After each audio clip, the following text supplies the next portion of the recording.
Hi friends, good morning అండి. ప్రతి ఒక్కరు కూడా ఫ్రెండ్స్, స్వార్థం అనేది ఏ మనిషికైనా ఉండొచ్చు, కానీ అతిమించి అది కుటుంబాలను కూలగొట్టేంతవరకు ఏ ఆడవాళ్ళు కూడా వెళ్ళకూడదండి. అది నీ ఫ్యామిలీ కావచ్చు, పక్క వాళ్ళ ఫ్యామిలీ కావచ్చు, ఎవరైనా సరే ఉంది. ఒక కుటుంబంలో మనం నమ్మి ఒక ఆడది మన ఇంటికి వచ్చినప్పుడు, అది భార్య కావచ్చు, లేదా ఆడపిల్లలు కావచ్చు, అత్తమామలు కావచ్చు, ఆడపడుచులు కావచ్చు, ఎవరైనా సరే ఉంది. చెప్పుడు మాటలతో ఫ్రెండ్స్, ఎదటి ఇంటి నుంచి వచ్చిన ఆడపిల్లని నిందించి, అవమానించి, గొడవల పాలు, నిందల పాలు చేసి, స్వార్థంతో కూడగట్టుకున్న బంధాలను తెంచేసి, అన్యాయంతోనూ అక్రమంతోనూ దోసుకొని దాచుకునే నీచమైన బుద్ధిని మాత్రం చాలామంది చేస్తూ ఉంటారు. దాచుకొని తినే లక్షణాలు ఎప్పుడో వెనకటి కాలంలో ఉండేయంట ఫ్రెండ్స్, ఇప్పుడు లేవు.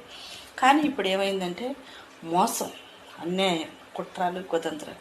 భార్యతో గడపవలసిన సమయం కూడా బంధువులతోనూ, స్నేహితులతోనూ, లేదా నచ్చిన దాంతోనూ, రోడ్డు మీద పోయేదాంతోనూ, ఇష్టమైన దాంతో.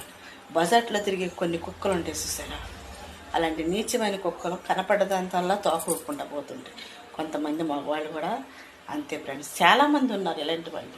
కొంతమంది ఎదురవుతున్నప్పుడు బాధ వేసిద్ది, చూసినప్పుడు అరే సాటి ఆడదాన్ని మోసం చేస్తాడు కదా అని